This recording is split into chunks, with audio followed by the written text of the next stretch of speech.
प्रभो शूलपाणे विभो विश्वनाथ महादेव शंभो महेश त्रिनेत्र शिवाकांत शांत स्मरारे पुरारे त्वदन्यो वरेण्यो न मान्यो न गण्यः। हर हर महादेव। मेरे परम आत्मीय जनों, कृष्ण आस्था प्रमीला चैनल पर आपका हार्दिक स्वागत करती हूँ। शिव और पार्वती विवाह चल रहा है। वेदी पर पार्वती बैठ गई हैं, महादेव जी को बुलाया जा रहा है और गर्गाचार्य जी महाराज हिमवान से निवेदन करते हैं कि शुभ मुहूर्त आ गया है और अब आप कन्यादान कर दें। आइए आगे सुनते हैं। तदंतर ब्रह्मा जी की आज्ञा से हिमवान ने कन्यादान किया। इमाम कन्याम तुभ्यं ददामि परमेश्वरः भार्यार्थ प्रतिगृहीष्व।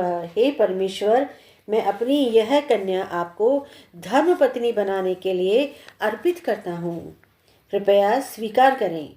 यह वाक्य बोल करके उन्होंने अपनी कन्या महादेव को सौंप दी। फिर कमल के समान नेत्रों वाले वे दोनों दंपति वेदी के बाहर लाए गए तथा पार्वती और परमेश्वर को बाहर की वेदी पर बिठाया गया। जब होम का कार्य आरंभ हुआ तब ब्रह्मा जी भगवान शिव के समीप ही ब्रह्मासन पर विराजमान हो गए। हवन पूरा होने पर ब्राह्मण लोग शांति पाठ करने लगे। उस समय उनकी बड़ी शोभा हो रही थी।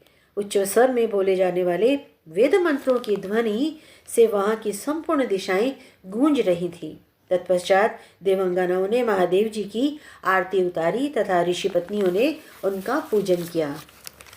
गिरिराज हिमालय के घर की स्त्रियों ने भी वर की आरती उतारी। संगीतज्ञों में कुशल गंधर्व आदि ने अपने गीतों से तथा महर्षियों ने स्तुतियों के द्वारा शिव को प्रसन्न किया। उदार चित्त वाले गिरिराज हिमालय ने अत्यंत संतुष्ट होकर के ऋषि, गंधर्व, यक्ष और पधारे वे अन्य लोगों को भी बहुमूल्य रत्न आदि भेंट किए। इसके पश्चात ब्रह्मा, विष्णु आदि देवेश्वर भगवान शिव को आगे करके भोजन में तत्पर हुए। हिमालय ने सबका सत्कार किया। भगवान शिव के उन महात्मा गणों की संख्या लगभग 11 करोड़ थी, ऐसा पुराणों में वर्णन है। ऋषि और देवता आदि के विषय में तो हम बता ही चुके हैं। इस प्रकार वे सब बाराती खा पी करके संतुष्ट हुए। उन सब के चित्त में बड़ा हर्ष था। ब्रह्मा आदि सभी देवता विश्राम करने के लिए अपने अपने डेरों पर आए। इस तरह हिमवान ने बड़े ही विस्तार के साथ में परम मंगलमय और अति शोभायमान यह वैवाहिक उत्सव संपूर्ण किया। अंतिम दिन हिमवान ने उत्साहपूर्वक हृदय से वस्त्र, आभूषण और भांति भांति के भेंट, रत्न भेंट किए और देवादिदेव भगवान शिव का पूजन किया। तत्पश्चात वे विष्णु भगवान के पूजन में संलग्न हुए।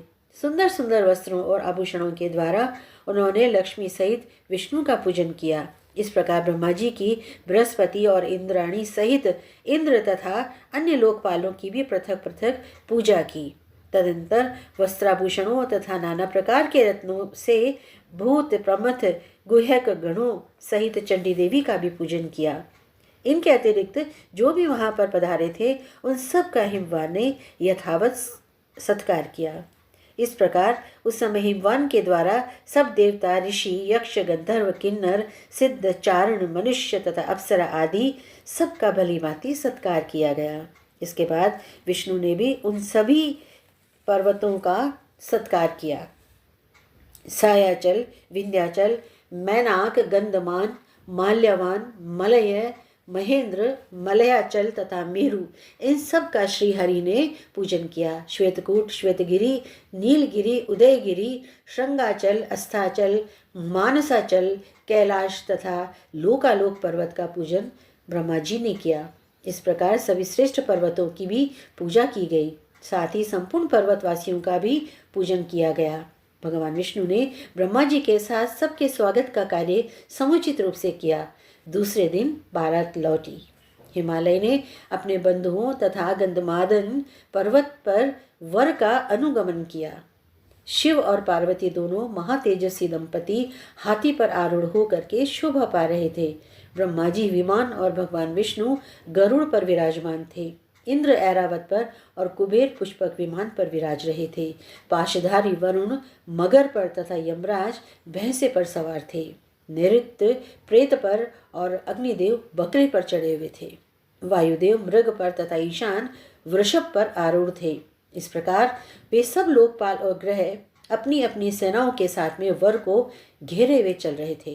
प्रमथ आदि गण भी वर यात्रा में सम्मिलित थे, जिनके कन्यादान रूपी महान दान से भगवान शंकर संतुष्ट हुए और वे गिरिराज हिमवान तीनों लोक में विख्यात हो गए।